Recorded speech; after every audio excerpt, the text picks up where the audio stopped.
దేవుని దయాస్రవంతి, ఇది క్రీస్తుని కరుణాస్రవంతి.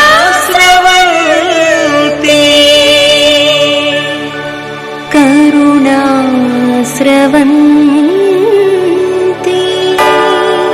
కరుణాస్రవంతి, కరుణాస్రవంతి,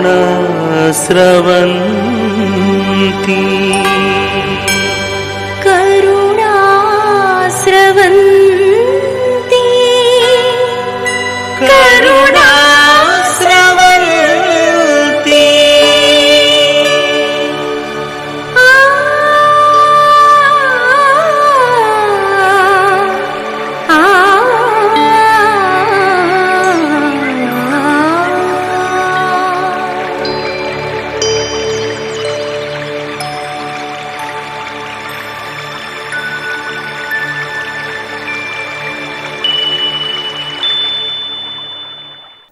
ప్రార్థించుదము. ప్రేమాన్వితుడైన మా తండ్రి, మీ కుమారుడైన యేసుక్రీస్తు మరణ పునరుత్థానముల ద్వారా కరుణ యొక్క ఔన్నత్యాన్ని, విశిష్టతను, గొప్పతనాన్ని మాకు అందించినందుకు మీకు స్తోత్రము సలుపుతున్నాము. కరుణాస్రవంతి ద్వారా నూతన వేదములో అన్ని అంశాలను పరిశోధించినటువంటి ఈ తరుణములో మమ్మందరినీ ఆశీర్వదించండి.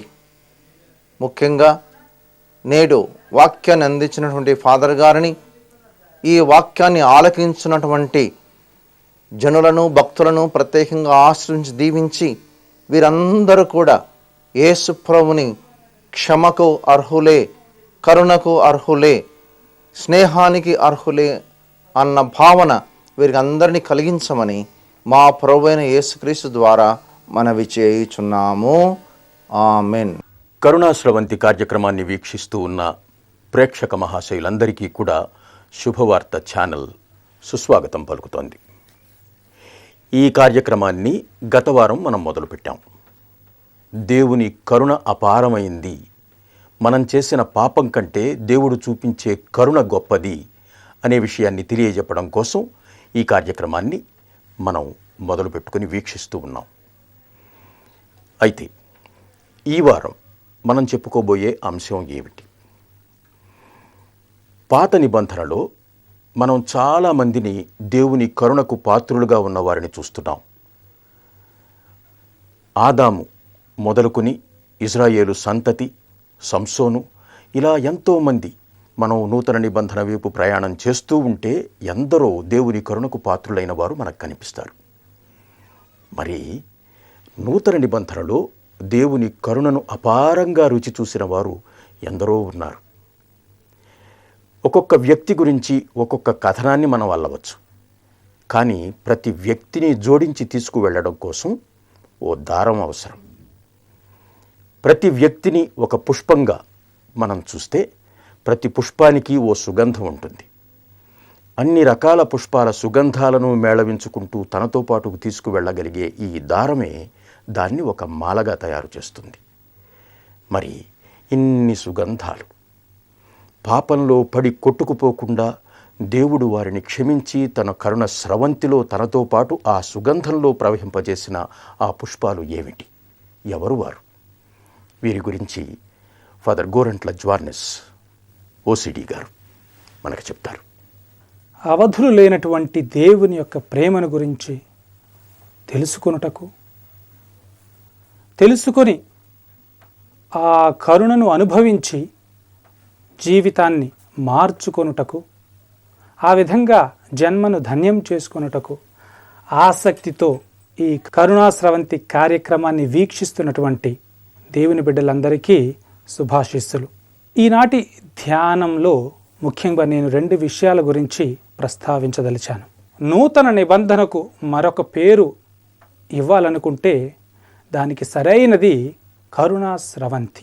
క్రొత్త నిబంధనకు మరొక టైటిల్ ఇవ్వాలనుకుంటే దానికి కరుణాస్రవంతి అని పిలవవచ్చు.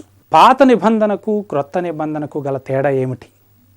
ఎందుకు ఈ బైబిల్లో ఉన్నటువంటి ఈ 1200 పేజీల్లో చివరి 200 పేజీలని క్రొత్త నిబంధన అని పిలుస్తారు అన్న విషయం గురించి ముందు చెప్తాను. ఆ తరువాత సువిశేషాలన్నీ క్రీస్తు ప్రభువు ఏ విధంగా దేవుని యొక్క ప్రేమను, దేవుని యొక్క కరుణను ఈ లోకానికి చవి చూపించారు అన్న విషయం గురించి చెప్తూ ఉన్నాయి. ఏ విధంగా క్రీస్తు ప్రభు యొక్క జీవితం, ఆయన చేసినటువంటి అద్భుతాలు, ఆయన చెప్పినటువంటి ఉపమానాలు దేవుని యొక్క ప్రేమను ఈ లోకంలో చాటి చెప్తున్నాయి అన్న విషయం గురించి ఒక సువిశేషాన్ని తీసుకొని మీకు వివరిస్తాను. మొట్టమొదటిగా క్రొత్త నిబంధనను కరుణ స్రవంతి అని పిలిచాను. ఎందుకు? పాత నిబంధన ఆరంభమయ్యేది ఆదాము అవ్వతో. దేవుడు ఆదిలో ఆదాముతో ఒక నిబంధన చేసుకున్నారు, ఒక ఒడంబడికను చేసుకున్నారు, ఒక ఒప్పందాన్ని చేసుకున్నారు. కవనెంట్. ఏమన్నారు దేవుడు? ఈ తోటలో ఉన్నటువంటి పళ్ళు అన్నీ తినవచ్చు, కానీ ఈ పండును మాత్రమే తినవద్దు. ఈ పండును తింటే నీవు చస్తావు. తినకుండా నేను చెప్పినటువంటి మాటను ఆలకిస్తే నీవు జీవిస్తావు అని చెప్పారు. అంటే దేవుడు మానవునితో ఒక ఒప్పందాన్ని చేసుకుంటున్నారు. ఈ ఒప్పందంలో ఒక షరతు పెట్టారు, నీవు ఈ విధంగా చేస్తే నేను ఈ విధంగా చేస్తాను అని. సరేనన్నాడు మానవుడు. తర్వాత ఏమైందండి? 4 సంవత్సరాలు గడిచిన తర్వాత దేవుని యొక్క మాటను పెడచెవిన పెట్టి మానవుడు ఆ ఒప్పందం నుంచి తప్పుకున్నాడు. తాను ఇచ్చినటువంటి మాటను నిలబెట్టుకోలేకపోయాడు. దేవుడికి నిరాశ కలిగింది. ఆదాముని బాధతోనే ఏదెను వనము నుంచి బయటికి తోలివేశారు. ఆ తర్వాత కొంతకాలానికి దేవుడు మళ్ళీ మానవునితో మరొక ఒడంబడికను, మరొక ఒప్పందాన్ని చేసుకుంటున్నారు. నోవాతో చేసుకున్నారు, అబ్రహాముతో చేశారు.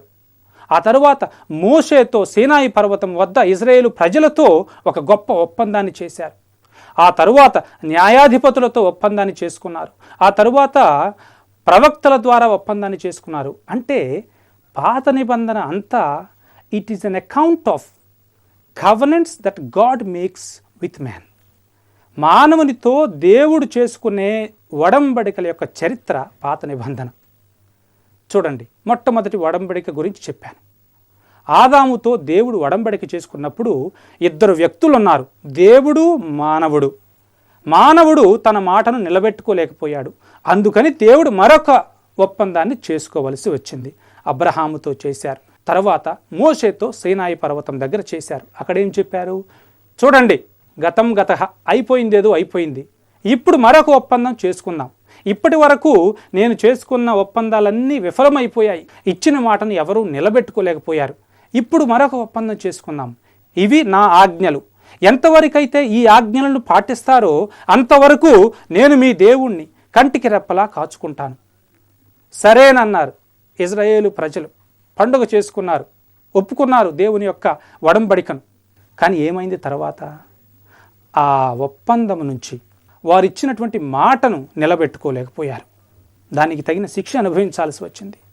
పాత నిబంధనలో ప్రతిసారి మానవుడు ఎప్పుడైతే ఈ ఒడంబడిక నుంచి తప్పుకుంటాడో, తన మాటను నిలబెట్టుకోలేకుండా విఫలమవుతాడో, వెంటనే శిక్ష పొందేవాళ్ళు. గుర్తుంది కదా ఏ విధంగా మనుషులు పాము కాటు ద్వారా చనిపోయారో పాత నిబంధనలో. దేవుని యొక్క మాటను, వారు ఇచ్చినటువంటి మాటను నిలబెట్టుకోలేకపోయినప్పుడు దేవుడు శిక్షించేవారు. న్యాయాధిపతుల గ్రంథం చదివితే ఎన్నోసార్లు ఇజ్రాయేలు ప్రజలను శత్రువులు పట్టుకొని పోయేవాళ్ళు. ఎందుకు? వాళ్ళు దేవుని మాట ఆలకించకుండా అన్య దేవుళ్ళను ఎప్పుడైతే ఆరాధించేవాళ్ళో అప్పుడు శత్రువులు పట్టుకొని పోయేవారు. మళ్ళీ వాళ్ళు బాధపడి, అయ్యా మమ్ము క్షమించు, ఏదో తప్పు చేసామని వాళ్ళు మళ్ళీ వారు ఏడిస్తే వెంటనే శత్రువుల బారి నుంచి రక్షించేవాళ్ళు. అందుకే సంసోనుని, ఇటువంటి గొప్ప గొప్ప వ్యక్తులను పంపించి వారిని మళ్ళీ సంరక్షించేవాళ్ళు దేవుడు. ఈ విధంగా ప్రవక్తల ద్వారా కూడా ఒప్పందాలు చేసుకున్నారు. కానీ మానవుడండి ఎప్పుడూ తన మాటను నిలబెట్టుకోలేదు. 1000 సంవత్సరాలు గడుస్తున్నాయి, 100 పేజీలు అయిపోతున్నాయి పాత నిబంధనలో. ఇంకెక్కడ రాద్దాం ఈ పాత నిబంధనని? ఎక్కడన్నా ఫుల్ స్టాప్ పెడితే పోతుంది. ఇంకా నిబంధనలు నేను చేసుకోలేను. తాను ఇచ్చినటువంటి మాటను పాలించినటువంటి ఈ మానవునితో నేను ఏమి ఒప్పందం చేసుకునేని అని చెప్పి దేవునికే విసుగెత్తింది. చివరికి ఈ పాత నిబంధనకు ఫుల్ స్టాప్ పెట్టారు. పెట్టి అంటున్నారు, నేను ఒక క్రొత్త నిబంధనను చేసుకుంటాను. ఈ నిబంధన విఫలం అవ్వకూడదు, ఇక దీనికి అంతం ఉండకూడదు. అందుకని చెప్పి క్రీస్తు ప్రభుని పంపించారు ఈ లోకానికి. ఈ క్రీస్తు ప్రభు ద్వారా లోకంతో దేవుడు ఒక క్రొత్త నిబంధనను, క్రొత్త ఒడంబడికను చేసుకుంటున్నారు. అందుకే క్రీస్తు ప్రభు కడరా భోజనం చేసే సమయంలో ఈ అప్పాన్ని ఎత్తి ద్రాక్షారసాన్ని చూపిస్తూ ఇది నూతన నిత్య నిబంధన యొక్క ఒడంబడిక యొక్క చిహ్నం. అంటే రేపు శిలువ మీద ఈ రొట్టెని ఏ విధంగా విరిచానో నా శరీరం కూడా విరగ్గొట్టబడుతుంది. ఇప్పుడు ఈ పాత్రలో ఏ విధంగా ద్రాక్షారసాన్ని మీకు ఇస్తున్నానో అదే విధంగా రేపు శిలువ మీద నా యొక్క రక్తం చిందించబడుతుంది.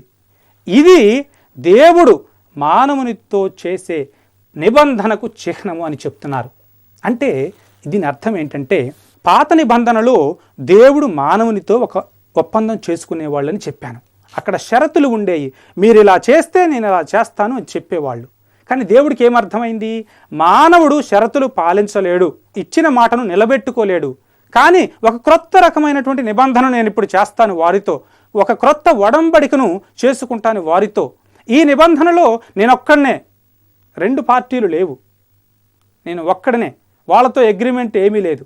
నేనే శిలువపై మరణిస్తాను, నా రక్తాన్ని చిందిస్తాను, నేనే రక్షణనిస్తాను, మీరు వచ్చి దాన్ని స్వీకరిస్తే చాలు. ఇది నూతన నిబంధన యొక్క సారాంశం. అంటే దేవుని యొక్క అపారమైనటువంటి కరుణను చూపించడానికి క్రీస్తు ప్రభు ఈ లోకానికి వచ్చారు. మానవుడు చేయవలసింది ఏమీ లేదు, హృదయం తెరిచి ఆ కరుణని ఆస్వాదిస్తే చాలు. ఆయన ఇచ్చే రక్షణను చేతులు చాపి నిండు మనసుతో స్వీకరిస్తే చాలు. షరతులు లేవు. తప్పు చేసినప్పుడు క్రీస్తు ప్రభు దగ్గరికి చాలామందిని తీసుకొని వచ్చారు. ఎప్పుడు కూడా క్రీస్తు ప్రభు ఎందుకయ్యా ఇలా చేశావు అని ఎప్పుడైనా ప్రశ్న వేశారండి? ఎప్పుడూ లేదు. ఇది క్రొత్త నిబంధన యొక్క సారాంశం. అంటే క్రీస్తు ప్రభు ఈ లోకానికి వచ్చింది దేవుని యొక్క ప్రేమను, కరుణను మానవునికి చూపించడానికి. అందుకే ఈ నూతన నిబంధనని కరుణాస్రవంతి అని పిలవటంలో తప్పేమీ లేదు. నూతన నిబంధన అంతా it's an account of how Jesus manifested the mercy of God. ఇప్పుడు సువిశేషాల్లోకి వెళ్దాం. నేను ఒక సువిశేషాన్ని తీసుకుంటాను. ఏ విధంగా సువార్తాకారుడు మొట్టమొదటి నుంచి చివరి వరకు ఇది కరుణాస్రవంతి, క్రీస్తు ప్రభు యొక్క జీవితం ఏమీ లేదు, దేవుని యొక్క కరుణను చూపించాడు ఈ లోకములో తన యొక్క మాటల ద్వారా, చేతల ద్వారా అని ఏ విధంగా ఆయన మొదటి నుంచి చివరి వరకు వివరించగలిగాడో మీకు సంక్షిప్తంగా చూపిస్తాను. శ్రద్ధగా వినండి. లూకా శుభవార్త 5వ అధ్యాయంలో 27వ వచనం నుంచి 32వ వచనం వరకు యేసు ప్రభు లేవీని, సుంకపు మెట్టు మీద కూర్చున్నటువంటి లేవీని పిలుస్తున్నారు. రా నన్ను అనుసరించు అన్నారు. అతడు వెంటనే లేచి క్రీస్తుని అనుసరించాడు. ఒక్కసారే రా నన్ను అనుసరించు అని ఒక మెస్సయ్య చెప్పేసరికే ఆశ్చర్యపడిపోయాడు లేవి. నేను ఒక సుంకాన్ని వసూలు చేసేటటువంటి వ్యక్తిని, సమాజం నన్ను చేదరించుకుంటుంది, అరే ఇటువంటి వాణ్ణి చూడు, నన్ను ఏ విధంగా నా గతమేమీ పరిగణించకుండా రా నన్ను అనుసరించు అని అన్నారు అని ఆయనలో ఏదో చలనం కలిగింది, హృదయంలో ఏదో పరివర్తన కలిగింది. అందుకని సంతోషంతో గంతులు వేస్తూ సుంకపు మెట్టు కడ నుంచి ఎక్కడికండి వెళ్ళింది? భోజనానికి, ఇంటికి తీసుకుని వెళ్ళాడు పండుగ చేసుకోవడం కోసం. అప్పుడు సుంకరులు, పాపులు ఇది చూసి అంటున్నారు, ఈయన ఏం మెస్ అయ్యండి, పాపులతో సుంకరులతో భోంచేస్తున్నాడని చెప్పి ఫరిసయ్యులు, ధర్మశాస్త్ర బోధకులు సణుగుతున్నారట ఇది చూసి.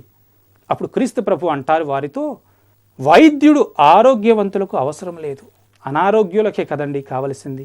అదేవిధంగా మనుష్య కుమారుడు వచ్చింది నీతిమంతులను పిలుచుటకు కాదు, నేను వచ్చినది హృదయ పరివర్తన పొందుటకై పాపులను పిలుచుటకు వచ్చాను అని చెప్తున్నారు 5వ అధ్యాయము 32వ వచనంలో.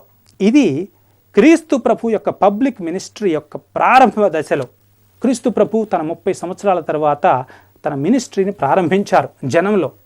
ఏ విధంగా ప్రారంభించారు? శిష్యులను పిలవడం ద్వారా. అంటే ఇది ప్రారంభంలో ఉన్నామన్నమాట. 5వ అధ్యాయం లూకా శుభవార్త 1వ అధ్యాయం నుంచి 4వ అధ్యాయం ఒక పరిచయ పలుకులుగా పరిగణించవచ్చు. Introduction to the gospel 1 to 4. 5th chapter నుంచి ఆయన యొక్క జీవితం, ఆయన చెప్పిన ప్రబోధనని వివరించడం ప్రారంభిస్తున్నాడు లూకా గారు. లూకా శుభవార్తలో ఇంకొక ప్రత్యేకత ఏంటంటేనండి, యోహాను శుభవార్తలో 3 సార్లు క్రీస్తు ప్రభు యెరూషలేముకు వెళ్తారు, కానీ లూకా శుభవార్తలో ఒక్కసారి. ఇప్పుడు ప్రారంభించినటువంటి ప్రయాణం సిలువతో ముగుస్తుంది. అంటే ఒక ప్రయాణం. ఈ ప్రయాణం ప్రారంభంలో నజరేతు నుంచి ఎన్నో వందల కిలోమీటర్లు ఉన్నటువంటి జెరూసలేముకు ప్రయాణిస్తున్నారు. ఈ ప్రయాణంలో మొట్టమొదటిగా శిష్యులను పిలుస్తున్నారు. తర్వాత 19వ అధ్యాయంలో జెరూసలేముకు చేరతారు. చూడండి, అక్కడ జెరూసలేముకు చేరిన తర్వాత 19వ అధ్యాయంలో యేసు జక్కయ్యని కలుస్తారు. జక్కయ్యని కలిసిన తర్వాత ఆయన ఇంటిలోనికి వెళ్ళినప్పుడు అది చూసటండి. చూడండి, ఇది చూచిన వారందరూ 19వ అధ్యాయం 7వ వచనంలో, అంటే ఈ విధంగా క్రీస్తు ప్రభు జక్కయ్య ఇంటిలోనికి వెళ్ళటాన్ని చూసినటువంటి వారందరూ ఏమంటున్నారంటే, ఈయన పాపి యొద్దకు అతిథిగా వెళ్ళెను అని సణుగు కొనసాగిరి. అప్పుడు వారికి కూడా క్రీస్తు ప్రభు ఒక సమాధానం ఇస్తున్నారు. మనుష్య కుమారుడు తప్పిపోయిన దాన్ని వెదకి రక్షించుటకు వచ్చి ఉన్నాడు అని వారితో చెప్పాడట. అంటే క్రీస్తు ప్రభు ఈ లోకానికి వచ్చింది దీనికోసం, తప్పిపోయిన వారిని వెదకటం కోసం, ఆరోగ్యవంతుల కోసం కాదు. మరియు 15వ అధ్యాయం అంటే మధ్యలో ప్రయాణం 5వ అధ్యాయంలో మొదలైందని చెప్పాను, 19వ అధ్యాయంలో ముగుస్తుంది. ఈ మధ్యలో 15వ అధ్యాయంలో కూడా 1వ వచనం నుంచి 3వ వచనం వరకు చూస్తే, సుంకరులు పాపులు క్రీస్తు వద్దకు రావటాన్ని చూసి ఫరిసయ్యులు ధర్మశాస్త్ర బోధకులు ఇతడు పాపులను చేరదేయుచు వారితో కలిసి భుజించుచున్నాడు అని సణుగు కొనసాగిరి. అంటే ఈ క్రీస్తు ప్రభు జీవించినటువంటి ఆ 3 సంవత్సరాలు కూడా ఈ సణుగుడు ఎప్పుడు ఉంటూనే ఉంది. ఫరిసయ్యులు ధర్మశాస్త్ర బోధకులు ఎప్పుడు ఈయన పాపులను పిలిచినా కానీ సణుగుతూనే ఉన్నారు. అయినా కానీ ఎక్కడా క్రీస్తు ప్రభు తన యొక్క ప్రవర్తన ధోరణిని మార్చుకోలేదు. ఎంత సణిగినా కానీ ఆయన వచ్చింది దీనికోసమే కాబట్టి అప్పుడప్పుడు వాళ్ళకు సమాధానం ఇస్తూ అదే పనిని చివరి వరకు కొనసాగించారు. ఎందుకు క్రీస్తు ప్రభు ఇంతమంది సణుగుతున్నా కానీ, ఈ విధంగా ఎందుకయ్యా నువ్వు పాపుల ఇంటికి వెళుతున్నావు అని వాళ్ళు విమర్శిస్తున్నా కానీ ఎందుకు అదే కరుణను చూపించారు? ఎందుకంటే ఆయన వచ్చింది దానికే గనుక. దీనికి సరైన సమాధానం దొరకాలంటే కొంచెం శ్రద్ధగా వినండి. మత్తాయిని పిలిచినప్పుడు సుంకం వసూలు చేసేవాళ్ళంటే ఆ రోజుల్లో చేదరించుకునేవాళ్ళు జనం అని చెప్పాను. అటువంటప్పుడు ఈ మెస్సయ్య ఇంతటి గొప్పవాడు, రా నన్ను అనుసరించు అని చెప్పినప్పుడు మత్తయ్యలో మారు మనస్సు కలిగింది. దేని చూసి? అయ్యో అందరూ ఛేదించుకున్న ఈయనెవరు నన్ను ఎంత మంచితనం చూపించాడు నాతో అని. అదేవిధంగా 15వ అధ్యాయంలో తప్పిపోయిన కుమారుడు ఎందుకు ఇంటికి వచ్చాడండి? అయ్యో మా నాన్న ఇంటి దగ్గర ఎంత మంచిగా జీవించేవాడిని, నన్ను ఎంతగా ప్రేమించేవాడు అంటే ఆ గతాన్ని గుర్తు తెచ్చుకొని, ఆ దేవుని యొక్క ప్రేమను, తండ్రి యొక్క కరుణను గుర్తు తెచ్చుకొని మనస్సులో ఏదో చలనం కలిగింది, మార్పు వచ్చింది. ఇప్పుడు జక్కయ్య కూడా అందరూ ఆయనను చీ అని అనేవాళ్ళు. ఎందుకంటే సుంకం వసూలు చేసి జనాల్ని పీడించే ఒక వ్యక్తి జక్కయ్య. కానీ అటువంటి జనం చేదరించుకునే వ్యక్తిని రా జక్కయ్య నేను నీ ఇంటిలోకి వస్తున్నాను అని చెప్పి ఎంతో ధైర్యంతో ఆయన ఇంటికి వెళ్ళారు క్రీస్తు ప్రభు. అప్పుడు జక్కయ్యలో కూడా ఆలోచన మొదలైంది. అయ్యో ఎందుకని అందరూ చీ అన్న నాపై ఇంత కరుణ, నా ఇంటికి వచ్చారు, నేను ప్రతిఫలంగా తిరిగి నేనేమి చేయొద్దా అని క్రీస్తు ప్రభు ఏమి మాట్లాడకముందే, ప్రభు నాకున్నటువంటి సమస్తంలో సగాన్ని పేదలకు ఇస్తాను, నేను ఎవరి నుంచైనా అన్యాయంగా తీసుకుంటే నేను 4 గంటలు తిరిగి ఇస్తాను అని మారు మనస్సును చూపిస్తున్నాడు. అంటే ప్రియమైన దేవుని బిడ్డలారా, ఎందుకు దేవుడు మనిషిపై ఇంత కనికరాన్ని కరుణని చూపించేది? మానవునిలో మార్పు తీసుకుని రావడం కోసం. ప్రవక్తల ద్వారా నీతి పలుకులు, నీతి మాటలు చెబుతుంటే ఎవరో వినరో. వీళ్ళల్లో మార్పు రాదు. ఎన్నో వేల సంవత్సరాలు ప్రవక్తలను పంపించి నీతి పలుకులు చెప్పించాను, ఎవరో వినలేదు. ఇప్పుడు నేనెంత కరుణ గలవాడినో నా ప్రేమ యొక్క ఆ రుచిని వారికి చూపిస్తాను. రుచి చూసిన తర్వాత వాళ్ళలో తప్పకుండా మార్పు కలుగుతుంది. అందుకే ఆయన ఎవ్వరు పాపాత్ములు వచ్చినా కానీ చేరదీసేవాడు. ఏదో వాళ్ళు చేసినటువంటి తప్పుని సమర్థిస్తూ కాదు. ఇదిగో వాళ్ళు మారు మనసు పొందాలన్న కోరికతో మనమేం చేస్తాము? మనం 4 తిట్లు తిడతాం. తిడితే ఎవరిలో మార్పు రాదు. ప్రేమతోనే ఒక మనిషిలో మార్పు తేగలం. చెడు మనిషిని మార్చాలి అంటే మన యొక్క అపారమైన ప్రేమతోనే మార్చగలం.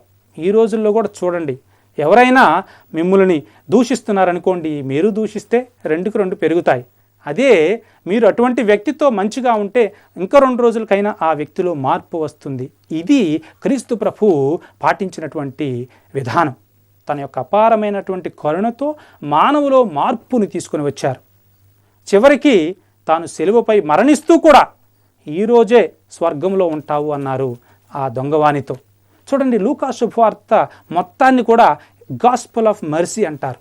దేవుని యొక్క కరుణను మొదటి నుండి చివరి వరకు ఏ విధంగా క్రీస్తు తన జీవితంలో ఈ లోకానికి చూపించాడు అని చెప్పడానికి రాసినటువంటి సువిశేషం ఇది. ఇదిగో మీరందరూ కూడా ఈ దేవుని యొక్క కరుణను అనుభవించి మీ జీవితాలలో ఆ అనుభవం ద్వారా మారు మనస్సు రావాలనే. మీరు ఏదైనా తప్పులు చేసుంటే బాధపడవద్దు, ఎందుకంటే దేవుని యొక్క కరుణ అనంతమైనది. ఆయన ఎప్పుడు నువ్వెందుకు చేశావు, ఎక్కడ చేశావు ఎప్పుడూ ప్రశ్నించరు. God is never bothered about your past. నీ గతం గురించి దేవుడు ఎప్పుడూ లెక్కించరు. పౌలు గారిని పిలిచారు, పేతురు గారిని పిలిచారు. పౌలు గారితో అన్నారా, అయ్యా నువ్వు ఎంతో హింసించావు అని? ఎప్పుడూ అనలేదు. రేపటి నుంచి ఏం చేస్తాడు పౌలు గారు అన్న విషయం గురించే క్రీస్తు ప్రభు యొక్క ఆలోచన. మన జీవితాలలో కూడా అంతే. దేవుడు మన గతం గురించి ఆలోచించరు, మన భవిష్యత్తు గురించి ఆలోచిస్తాడు. అందుకే నేడే నీకు రక్షణ కలిగింది, ఈరోజే నాతో స్వర్గంలో ఉంటావు, నేడు మీకు ఒక రక్షకుడు పుట్టారు అని లూకా శుభవార్త మొత్తంలో రక్షణ అనేది ఎప్పుడు రేపటిది కాదు, ఈ రోజుది. ఎప్పుడైతే దేవుని యొక్క కరుణను ఆస్వాదించి, ఎప్పుడైతే దేవుని యొక్క ప్రేమను చవిచూచి నువ్వు మారు మనసు పొందుతావో అప్పుడు నీకు రక్షణ కలిగింది. రేపు కాదు, ఎల్లుండి కాదు, ఈరోజే. ఈ రక్షణ మీరందరూ పొందాలని, దేవుని యొక్క కరుణను చవిచూచి మారు మనసు పొంది ధన్య జీవితం పొందాలన్న కోరికతోనే ఈ యొక్క కార్యక్రమాన్ని మేము ప్రారంభించింది. దీనిని మీరందరూ సంతోషంగా విని దేవుని యొక్క ఆశీస్సులు పొందాలని కోరుతూ మిమ్మందరినీ ప్రభు దండిగా దీవించాలని పితా పుత్ర పవిత్రాత్మ నామమున ఆమెన్. సర్వశక్తివంతుడు దయాపరుడైనటువంటి ప్రభు, మీరు ఈ లోకంలో జీవించినటువంటి కాలంలో ఎందరో జీవితాలలోనికి, ఎందరో కుటుంబాలలోనికి ప్రవేశించారు. ఏ ఇంట్లోనైతే అడుగు పెట్టారో, ఎవరి జీవితాలనైతే స్పర్శించారో ప్రభు, వారందరి జీవితాలలోనికి సంతోషాన్ని, సమాధానాన్ని, వెలుగుని తీసుకుని వచ్చారు. మీ యొక్క కరుణ ద్వారా వారిలో ఉన్నటువంటి పాపాన్ని, మాలిన్యాన్ని కడిగి వేశారు. వారిలో మార్పుని తీసుకుని వచ్చారు. సువిశేషాలలో అందరి చరిత్రలో ప్రభు మీ యొక్క కరుణ వలనే వాళ్ళలో మార్పు వచ్చింది. అదేవిధంగా ప్రభు, మేము కూడా మీ యొక్క ప్రేమను చవిచూచి, మీ యొక్క కరుణను అనుభవించి మా జీవితాలలో కూడా మారు మనస్సు పొంది మంచి జీవితం జీవిస్తూ, భవిష్యత్తు గురించి ఆలోచిస్తూ, గతాన్ని మర్చిపోయి దేవుడు ఇంతటి మంచివాడు, అంతా క్షమించే వ్యక్తి, నా తోటి వారు క్షమించకపోయినా కానీ భగవంతుడు నన్ను క్షమించే దేవుడు అని గుర్తెరిగి ప్రభు, నేను మంచి జీవితాన్ని జీవించే భాగ్యాన్ని మాకందరికీ దయచేయమని మా నాథుడైన క్రీస్తు ద్వారా మీకు సమర్పిస్తున్నాము తండ్రి. ఆమెన్. సర్వశక్తిగల సర్వేశ్వరుడు పిత పుత్ర పవిత్ర ఆత్మ మిమ్మందరినీ ఆశీర్వదించి కాచి కాపాడుదురుగాక. కరుణాస్రవంతి, ప్రేమస్రవంతి, దేవుని దయాస్రవంతి, ఇది క్రీస్తుని కరుణాస్రవంతి. నూతన వేదాన్ని కరుణాస్రవంతి అని ఎందుకు అనవచ్చో ఫాదర్ గోరంట్ల జోన్నెస్ ఓసిడి గారు మనందరితో విస్తారంగా చర్చించారు. మనం దర్శించేది దేవుని మాత్రమే. ఆ దేవుని సాకారం చేసిన కరుణ రూపమే క్రీస్తు. క్రీస్తు దేవుని కరుణ శిక్షించగలిగి ఉండి క్షమించడం కాదు, క్షమించి విడిచిపెట్టడం కాదు, క్షమించి ప్రేమించి చేరదీయడం. ఆయన దయ ఉన్నా మనం అపాత్రులం. కరుణ కేవలం క్షమించి ఊరుకోదు, దయతో ప్రేమిస్తుంది, పాపిని కూడా ఆలింగనం చేసుకుంటుంది. క్రీస్తు నన్ను జ్ఞాపకం చేసుకో అని అడిగిన ఒక్క మాటకు మోక్షప్రాప్తినిచ్చిన దేవుడు ఆ దొంగలో దొంగను మాత్రమే దర్శించలేదు, పశ్చాత్తప్త హృదయాన్ని చూశాడు. అమ్మా, వారెవ్వరూ నిన్ను శిక్షించలేదా?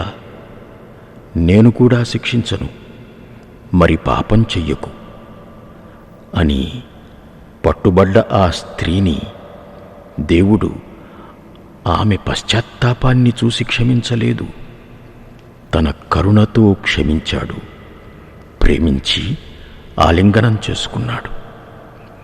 తలితాకుమి అని మరణం నుంచి కూడా ఆ పాపను లేపిన దేవుడు పాపాన్ని చూడలేదు, తన ప్రేమను దర్శనంగా వారికిచ్చాడు. మనం కోరుకుంటే వచ్చేది కాదు, మనం అర్హులమై సంపాదించుకునేది కాదు, మనం పుణ్యం చేసి ఆర్జించేది కాదు. కరుణ దేవుడు ప్రేమతో, దయతో, కృపతో అనుగ్రహించేది. దాన్ని పూర్ణ హృదయంతో గ్రహించుదాం, పూర్ణ శక్తితో అనుభవించుదాం, పూర్ణ ఆత్మతో పంచుదాం. ఈ కార్యక్రమాన్ని చూస్తున్న